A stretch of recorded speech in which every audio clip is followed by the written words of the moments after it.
I sat at our family's antique dining table, staring at the birthday cake I'd bought for myself, a small, elegant creation from the local bakery. 28 candles, one for each year of disappointing my parents. The flame flickered, casting shadows across the empty chairs where my family should have been sitting. My phone buzzed. Mom's text was brief. Family meeting in 10 minutes. Important discussion. I already knew what this important discussion would be about. Earlier that day, I'd overheard my sister Amanda squealing about a surprise trip to the Maldives, a graduation present for completing her master's degree. The same degree I'd earned 5 years ago with honors, to complete silence from my parents. The front door opened and they filed in, Mom in her designer suit from her job as marketing director at Maxwell Industries, Dad looking tired from his position as CFO at the same company, and Amanda, practically bouncing with excitement. "Oh, you're already here," Mom said, barely glancing at my cake. "Good, we need to discuss something." I noticed Amanda holding glossy travel brochures. "Of course. We've made a decision," Dad began, settling into his chair at the head of the table. "About your birthday dinner at Le Cirque next week. The reservation I'd made 6 months ago. The one they'd promised to attend after missing my last 3 birthdays for Amanda's various celebrations."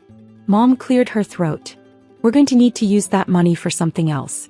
Amanda's been accepted into an exclusive networking retreat in the Maldives. It's a wonderful opportunity for her career." "Pie birthday money?" I kept my voice neutral, years of practice keeping the hurt hidden. "The money I've been saving from my own salary?"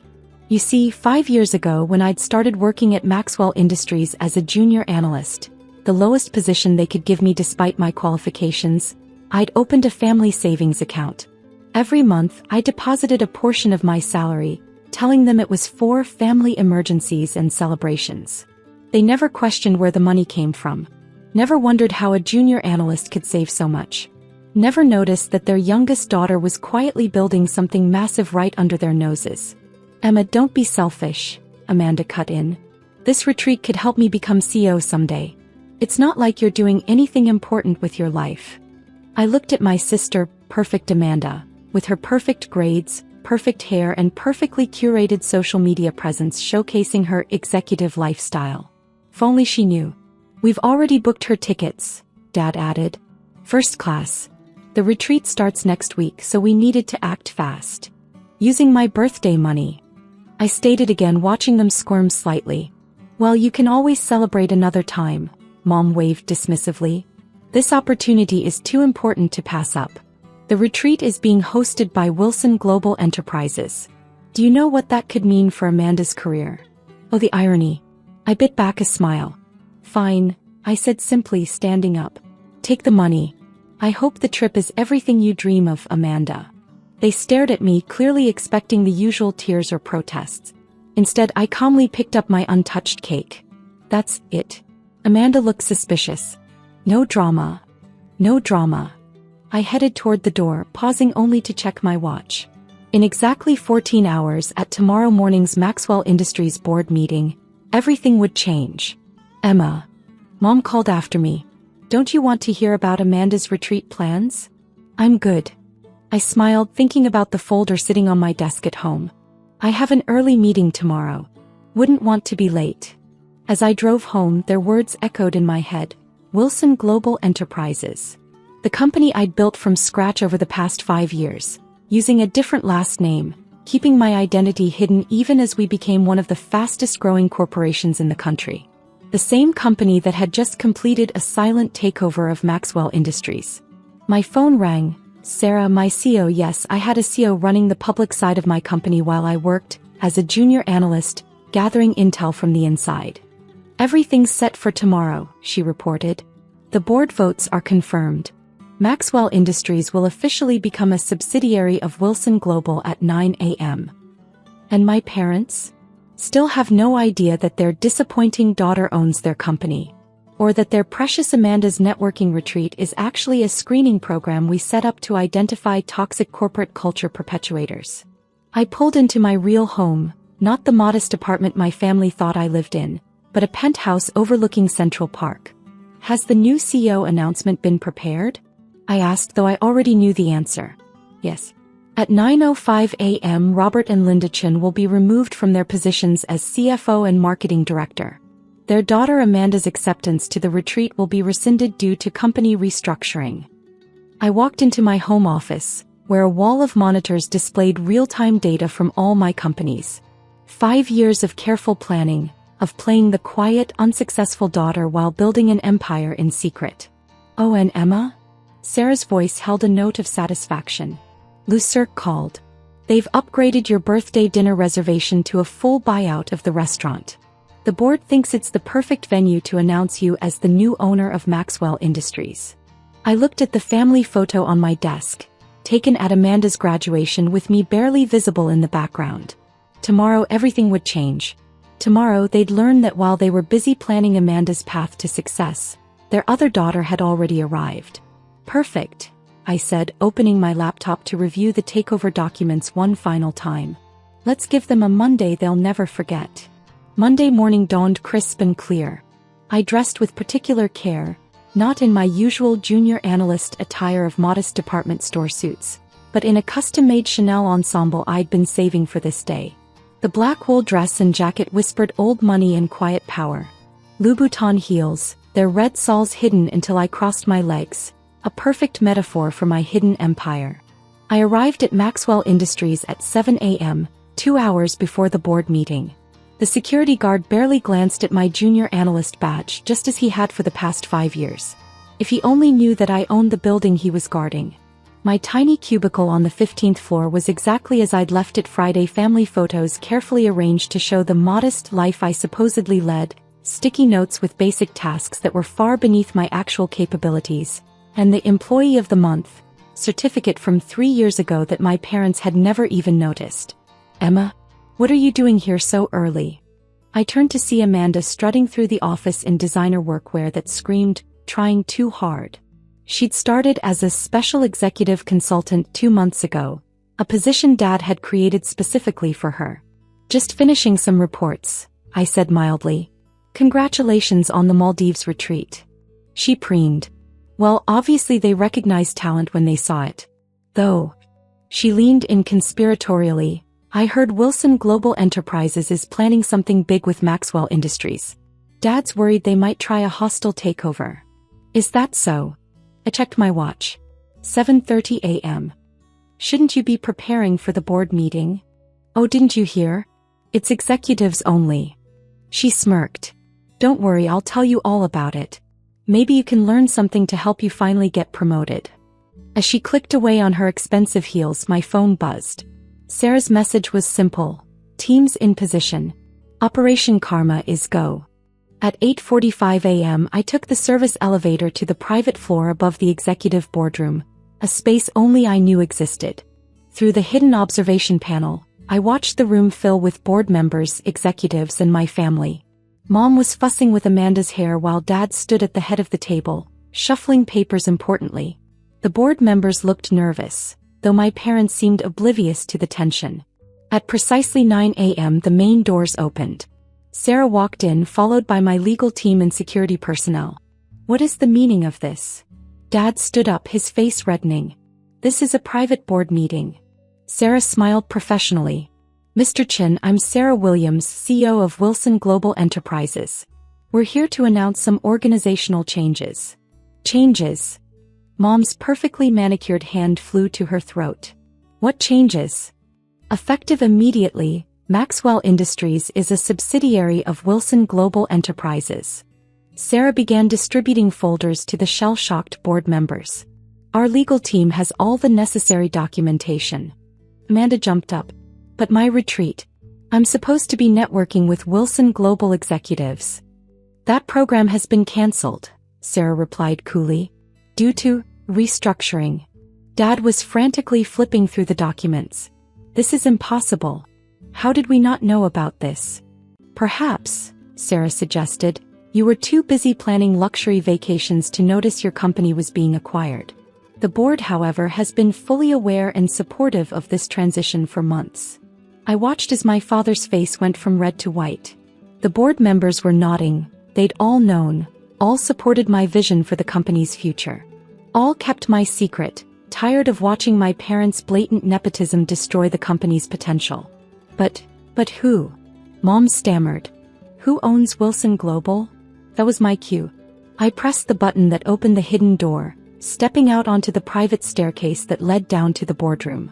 The clicking of my Louboutins on the steps echoed in the stunned silence. I believe I can answer that, Mother. The look on their faces was worth every moment of the past 5 years. Dad's jaw actually dropped. Mom's expensive lipstick disappeared as she pressed her lips together in shock. And Amanda, perfect, privileged Amanda, fell back into her chair as if her strings had been cut. Emma. Dad's voice was barely a whisper. What? How?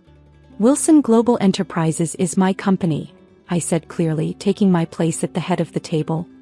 I built it from scratch while you were busy grooming Amanda for a position she'll never have. That's impossible. Amanda shrieked. You're just a junior analyst. I smiled, thinking of all the nights I'd worked in secret, all the deals I'd orchestrated while they thought I was failing at my entry-level job. Actually, I said, opening my own folder, I think you'll find it's very possible. Sarah, please distribute the new organizational charts. The next hour was a symphony of chaos as my parents realized the full extent of what had happened. Their positions were being eliminated. Their access to company resources, including the private jet Amanda loved to borrow, was revoked. Their carefully constructed world of privilege and nepotism was crumbling. You can't do this to us, Mom finally said, tears streaming down her face. We're family. Family. I raised an eyebrow. Was it family when you canceled my birthday dinner to fund Amanda's vacation? When you gave her a made-up executive position while I couldn't get promoted?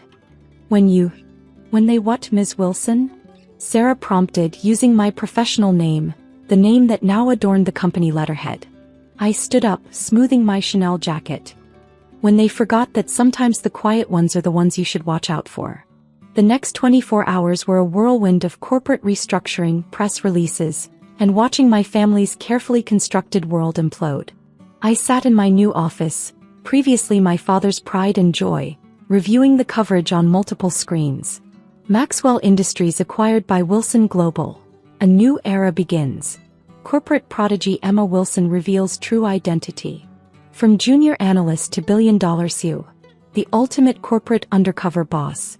My phone hadn't stopped buzzing since the announcement. Relatives I hadn't heard from in years suddenly wanted to reconnect. Old classmates claimed they'd always believed in me. Even my childhood piano teacher sent a congratulatory email. But the most interesting messages were from my family. Dad, we need to talk. Please. I don't understand how this happened. Mom, Emma darling, surely we can work something out? Family is family. Amanda, 27 messages. You ruined my life. How am I supposed to explain this to my Instagram followers? A knock at my door interrupted my thoughts. Sarah entered with a thick stack of reports. The transition team finished their review, Sarah said as she sat in one of the new chairs I had put in. Your father's financial choices over the last 2 years were unusual. I raised an eyebrow. Unusual how? He's been using company money to support Amanda. Private jet rides, fake consulting jobs, and huge expense claims. The board is furious. And what about my mom's marketing team? Sarah looked uncomfortable. Even worse. She's been hiring Amanda's friends for high-level jobs even though they're not qualified. The whole department needs a reset. I leaned back in my chair and looked out at the Manhattan skyline through the tall windows. Have legal do a full audit. I want everything on record. Already done, Sarah said, then hesitated. Your parents are downstairs. They want to see you. Of course they did. I checked my reflection in my computer screen. Perfect makeup, neat hair. Power is all about the details. Send them up, I said. And Sarah, have security nearby just in case. 5 minutes later, my parents walked into my office. They didn't look as polished as usual. Dad's tie was crooked and Mom's mascara was smudged. They looked human. Emma, Dad began, stopping to take in the room. The old hunting paintings were gone, replaced with modern screens showing real-time business updates. His antique furniture had been swapped for sleek, modern designs. Please sit, I said, pointing to the chairs across from my desk. The same chairs I'd sat in while being told I wasn't good enough. How could you do this? Mom asked. We're your parents. Interesting, I said, pulling up a file. Let's talk about what being parents means. Should we go over the last 5 years? The missed birthdays? Always comparing me to Amanda? Blocking every chance I had at work. We never tried to stop you, Dad started. Really? I pressed a button. His voice filled the room in a recording. Keep Emma in her current position. She's not ready for a promotion. Another clip played. Mom to her marketing team. Don't include Emma in the training program. Give that spot to Amanda's friend Jennifer. They sat in silence, listening to recording after recording of how they'd held me back. How did you do all this while working here? Dad finally asked. I smiled. Ever wonder why I chose that tiny cubicle near the server room? Why I worked late all the time? That gave me access to everything. You were collecting information, Mom said slowly. This whole time. While you were busy promoting Amanda's Instagram posts as marketing, I was building the biggest digital transformation company in the country. While Dad created fake jobs for Amanda's friends, I was buying companies around the world. But the money, how could you afford this? Dad asked. Remember Grandma's small inheritance? The one you said I wasted on silly ideas? I invested it. Every time you bragged about Amanda at dinner, I was closing deals. Every time you ignored me, I was gaining investors. I stood and walked to the window. Now Maxwell Industries is mine. But I'm not heartless. HR has put together generous severance packages for both of you. Severance? Mom whispered. And Amanda? Amanda will need to find a real job, I said. Where she earns her position like everyone else. Maybe an entry-level job will teach her a thing or two. You're enjoying this, Dad said. Tearing everything down. No, Dad.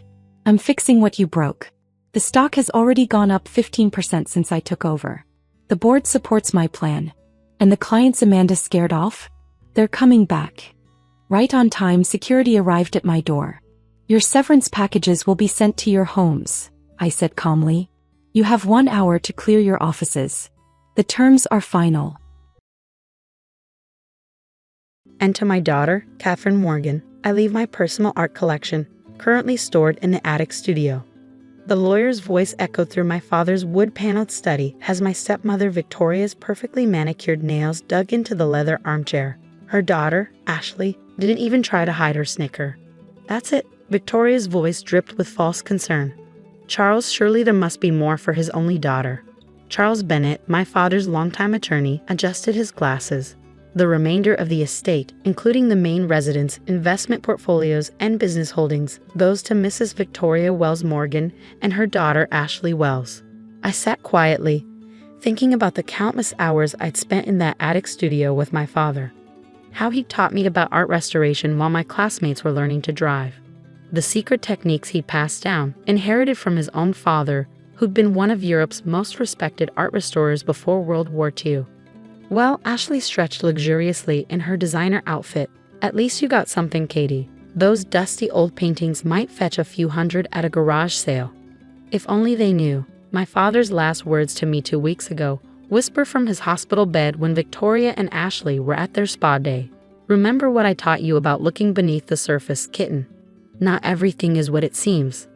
I'd spent the next week in that attic studio, using every technique he taught me. The ultraviolet light analysis, the infrared reflectography, the careful examination of brush strokes and canvas aging. What I found had nearly stopped my heart.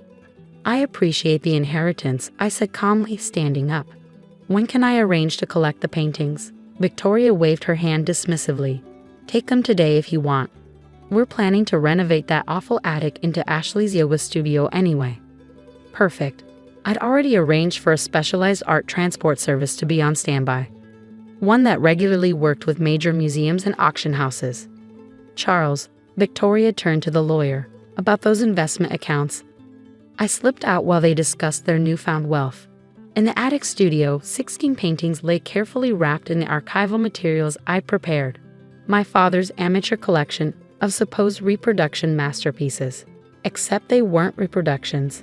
The transport team worked efficiently, each painting carefully crated under my supervision.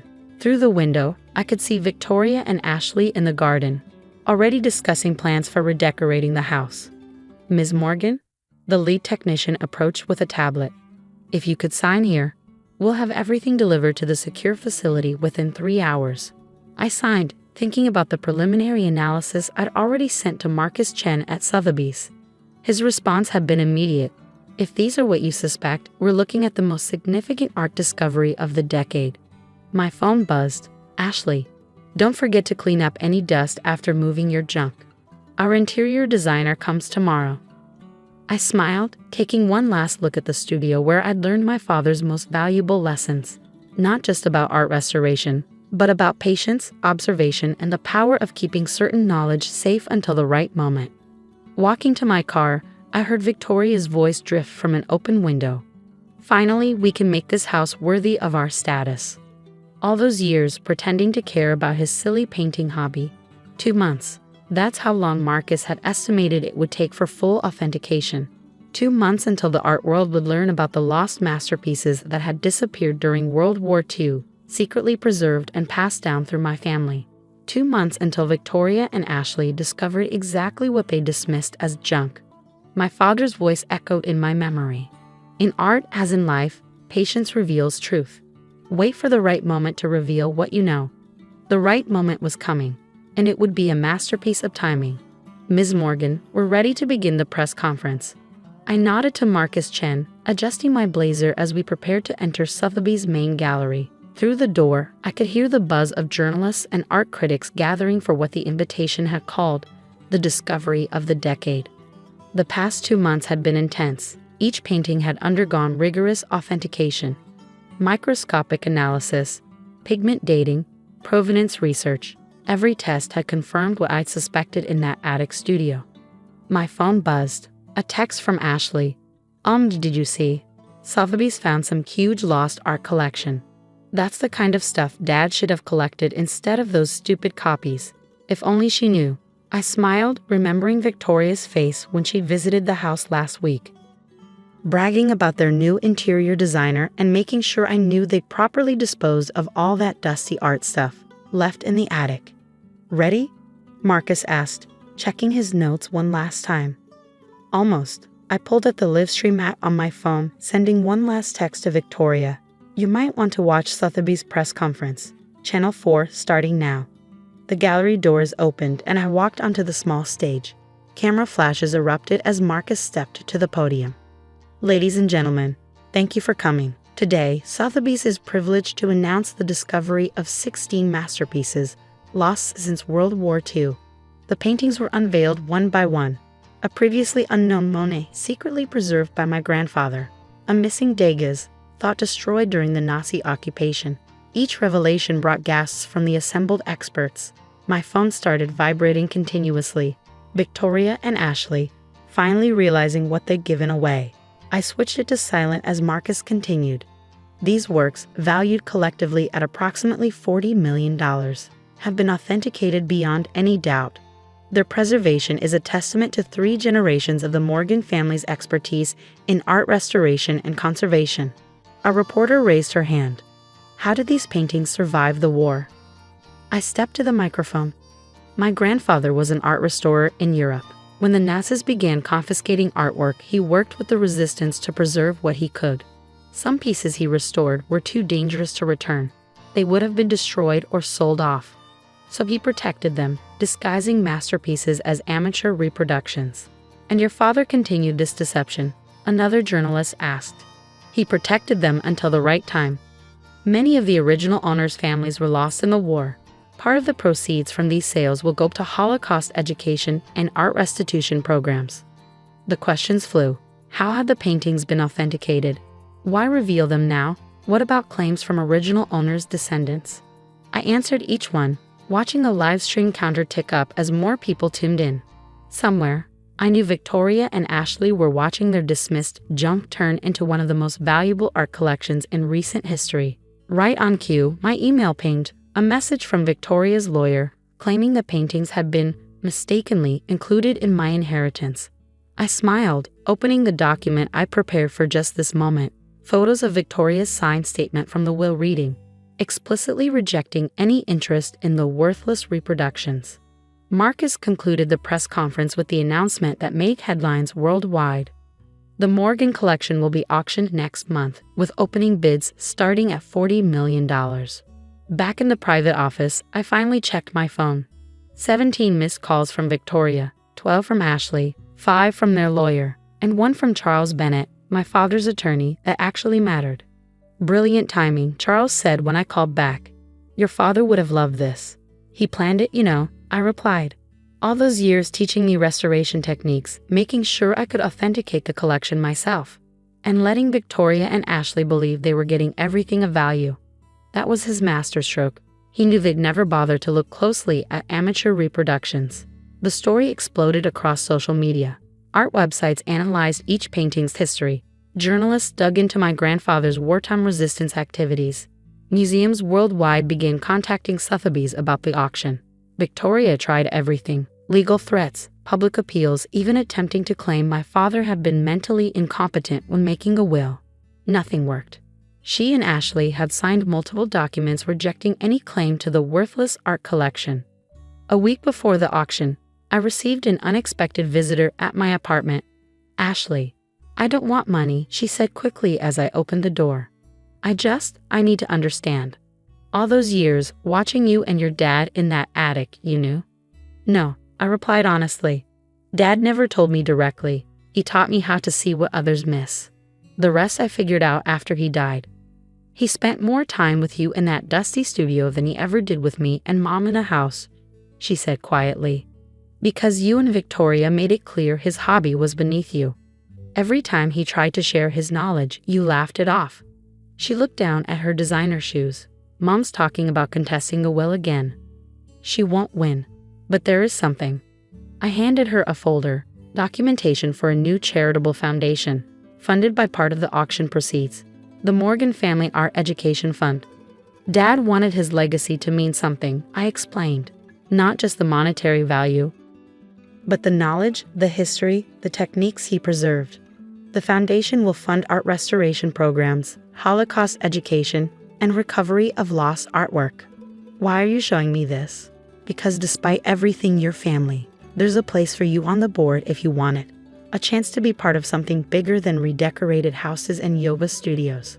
The auction itself made history. Museums and collectors worldwide participated. The final price, $67 million, exceeded even Sotheby's estimates. Victoria watched from home, having been politely but firmly denied entrance to the auction house. 1 year later, I stood in the new Morgan Gallery at the Metropolitan Museum of Art, watching students learn restoration techniques that my grandfather had used to save priceless masterpieces. Ashley, surprisingly, had become an enthusiastic foundation board member, discovering a genuine passion for art history. Victoria, last I heard, she'd moved to Florida, unable to face her former social circle after her very public attempts to claim the art collection had failed. My father's last lesson had been his greatest. True value isn't always visible on the surface, and sometimes the most precious inheritances are the ones that others dismiss as worthless. In the gallery, beside each restored masterpiece, a plaque tells part of our family's story. How art, love, and knowledge were preserved through generations, hidden in plain sight until the right moment to reshape history. And in my home office, I keep just one painting, a genuine amateur work by my father. Not worth millions, but priceless to me, because unlike the masterpieces, this one was signed with a simple message, to my kitten, who learned to see beneath the surface. Love, Dad. Sometimes the best revenge isn't about proving others wrong. It's about proving your father right. Did you try turning it off and on again? Margaret Chen asked, her voice dripping with mockery as she mimicked my standard 8 support response. Around the elaborate dining table of her mansion, my in-laws snickered into their wine glasses. I'm Rebecca Liu Chen, and according to my husband's family, I'm just the 8 support specialist who married above her station. If only they knew. Actually, Mom, Michael, my husband, tried to intervene. Becca's been promoted to. Yes, senior 8 support, how impressive. Margaret waved her hand dismissively. Though I still don't understand why you waste your time at public university when Chen Industries could use someone to manage our office computers. I took a sip of water, hiding my smile.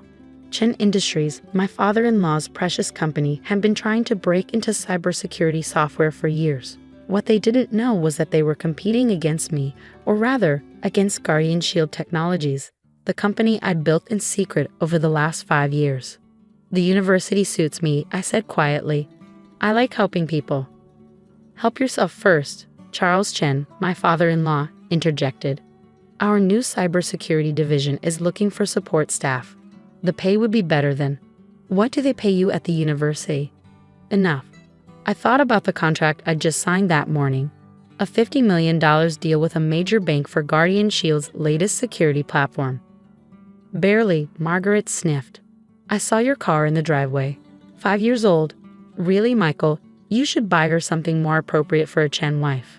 Michael shifted uncomfortably. He knew I'd refused his offers to buy me a new car, just as I'd refused to let him pay off my student loans. What he didn't know was that I could have bought the entire Chen family's car collection without denting my bank account. I like my car, I said. It's reliable. Like you, Margaret said with false sweetness. Reliably basic. More snickers from my sisters-in-law, both married to investment bankers and living off their husband's wealth. My phone buzzed. A message from Maya, my chief operating officer. Bank contract signed and processed. Stock should jump 20% at opening bell tomorrow. I tucked the phone away, thinking about the morning's meeting. While the Chens thought I was fixing printers at the university, I'd been closing one of the biggest deals in cybersecurity history. Guardian Shield's new AI-driven security platform was revolutionary, something Chen Industries had been trying unsuccessfully to develop for years. Speaking of basic, Charles said, swirling his wine, our tech division lost another contract today. Some upstart company called Guardian Shield. Their CEO must have connections. No one's ever even met them in person. I thought about the virtual meetings I conducted under the pseudonym R.L. Gray, using voice modulation software and a carefully crafted digital avatar. In 5 years, no one had guessed that one of the most innovative tech companies in the country was run by the basic it girl they dismissed at family dinners. Maybe they just have better technology, I suggested. Charles scoffed. Impossible. We hired the best developers, spent millions on research. This Guardian Shield must be cutting corners or worse. If he only knew how many nights I'd spent coding, how many years of research had gone into our platform. While Chen Industries threw money at the problem, I built something from the ground up, testing every line of code myself. Their CEO was probably some trust fund kid playing with daddy's money, Margaret declared. Not like our Michael, working his way up properly in the family business. Michael was actually the only Chen child who worked for a living, running Chen Industries' marketing department. He was good at his job, which made what I had to do next even harder. My phone buzzed again. Maya, Chen Industries trying to schedule a meeting. They want to discuss potential collaboration. What should I tell them? I thought about the flash drive in my purse, containing proof that Chen Industries had tried to hack Guardian Shield servers last month. They'd failed, of course. My security was better than that. But the attempt had triggered automatic countermeasures, documenting everything. Standard channels, I texted back. Let them sweat a little. Becca, Michael touched my arm. Tell them about your new project at work. The one with the student records? Oh yes, Margaret leaned forward with exaggerated interest. Do tell us about your filing system or whatever it is. I thought about what I was really working on, a quantum encryption protocol that would revolutionize data security, but they didn't deserve to know that. Just updating some databases, I said mildly, nothing exciting. You should let Michael help you find a better job, my sister-in-law, Amanda, suggested. Something more ambitious. I remembered the venture capitalists who'd fought to invest in Guardian Shield's last funding round, valuing the company at over $2 billion. I'm happy where I am. That's your problem, Margaret sighed. No ambition, no vision. When I think of all the connections we could offer you. My phone buzzed one more time. Maya, they're getting desperate. Word is they're about to lose the government contract too. Ah yes, the government contract. Chen Industries had been the frontrunner until Guardian Shield demonstrated our new platform last week. Now they were scrambling.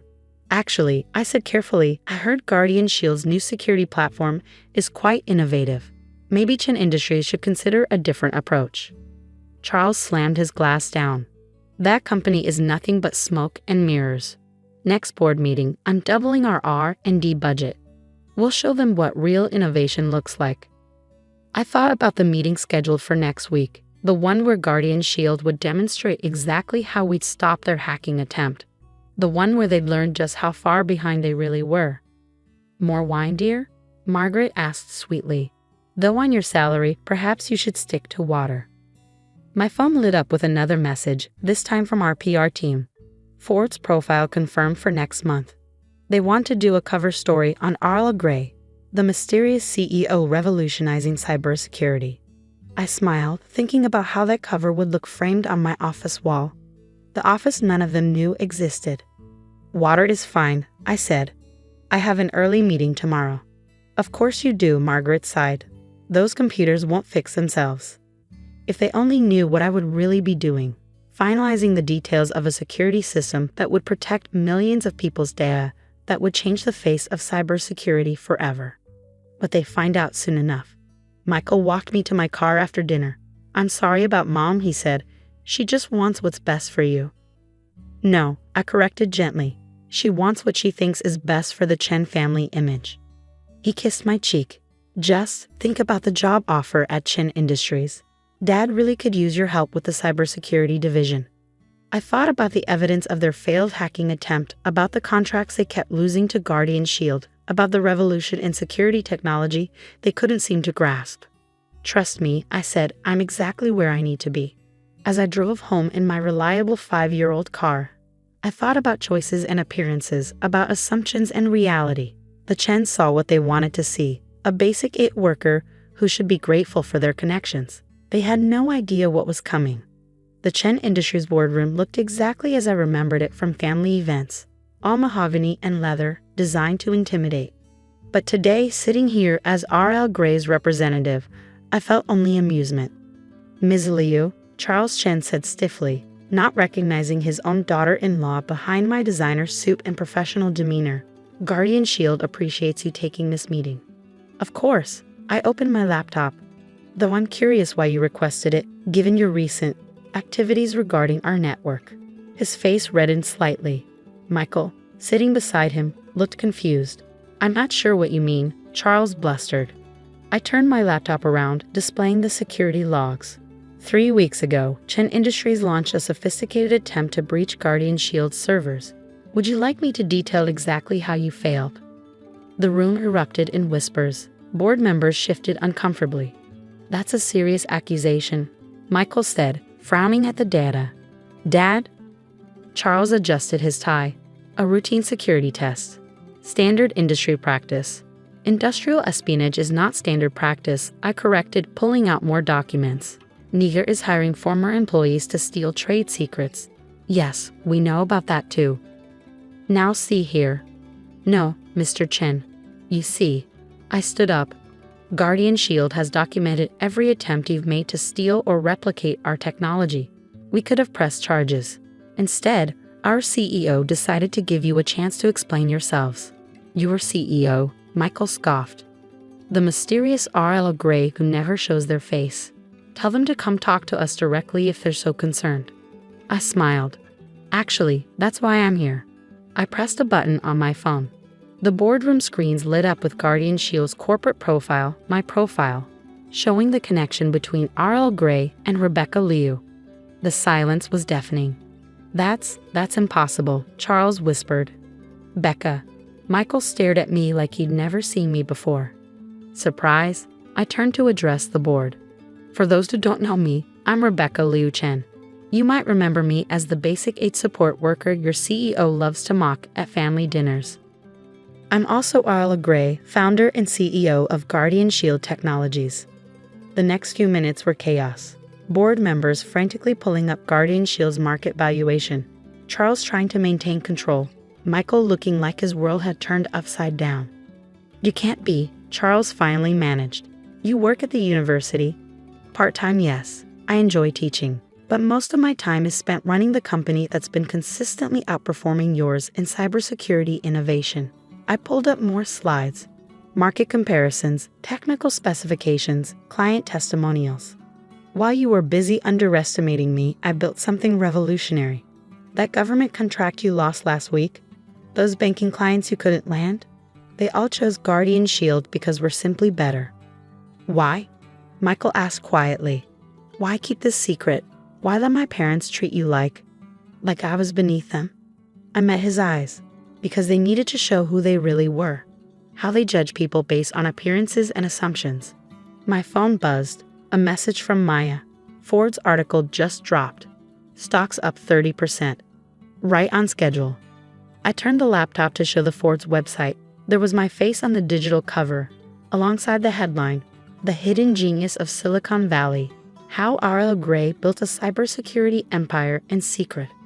Charles lunged for his phone, presumably seeing the same article. His face went from red to white as he read. $2 billion valuation, he muttered. Pentagon contracts, revolutionary AI-driven security. The technology you tried to steal. I smiled. I developed it in my spare time between fixing printers and attending your condescending family dinners. The boardroom door burst open. Margaret Chen stormed in, waving her tablet. This is a lie, she declared, some sort of trick. Hello, Mother Chen, I said calmly, enjoying the article. She faltered, finally recognizing me in my CEO persona. But you're just what? Just its support. Just someone who married up. I pulled up Guardian Shield's financial reports. Your son married a billionaire, Margaret. You just didn't know it because you were too busy looking down on me. Michael stood up. All this time, the old car, the modest lifestyle. I wanted to succeed on my own terms, I explained, not through family connections or married wealth. But now? Charles asked, a calculating look entering his eyes. Now you have a choice. I laid out 2 folders. Option 1. Chen Industries ceases all attempts to steal our technology, and we pretend the hacking never happened. Option 2. We press charges and release the evidence publicly. You would destroy your husband's family business. You tried to destroy my company, I countered. The difference is, I'm giving you a chance to do the right thing. The board didn't take long to decide. Within an hour, papers were signed acknowledging Chen Industries' wrongdoing and agreeing to cease all industrial espionage. As the board members filed out, Margaret lingered. Why didn't you tell us? She asked. We could have. Could have what? Accepted me. Respected me. That respect would have been based on my bank account, not who I am. I gathered my things. You never tried to know me, Margaret. You saw what you expected to see. Michael waited until everyone else had left. I feel like I don't know my own wife, he said quietly. You know me, I corrected. You just didn't know what I was building. There's a difference. And now we see if you can handle being married to someone more successful than your family expected. 3 months later, Guardian Shield went public. The stock price doubled on the first day. Charles tried to propose a merger. I declined. Margaret started telling her country club friends about her brilliant daughter-in-law in tech. I ignored the sudden invitations to social events. Michael struggled at first, but ultimately proved himself better than his parents. He left Chen Industries to start his own marketing firm, building something for himself instead of relying on family connections. As for me, I still teach at the university 1 day a week, still drive my reliable car, still help people with their computer problems. But now I do it from my corner office in Guardian Shield's headquarters, where the Forbes cover hangs on the wall. A reminder that success isn't about what others see, but what you build when they're not looking. Last week, a young intern stopped by my office. Is it true? She asked. Did you really build all this while everyone thought you were just fixing computers?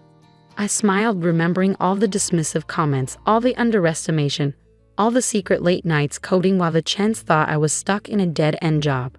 Sometimes, I told her, the best way to succeed is to let others underestimate you. Just make sure you're building something extraordinary while they're not paying attention. She looked around at the empire I'd built in secret, at the evidence of success that had been hidden in plain sight. They don't underestimate you anymore, she observed. No, I agreed, glancing at a text from Margaret. Another desperate attempt to get me to attend a charity gala. Now they overcompensate. But I learned something important from those years of being underestimated. What's that? True value isn't in how others see you. It's in what you see in yourself. I turned back to my work. Another revolutionary security protocol in development, another step forward while others tried to catch up. They thought they knew me. They thought they could define me. They were wrong. And now they'll never underestimate me or anyone else again.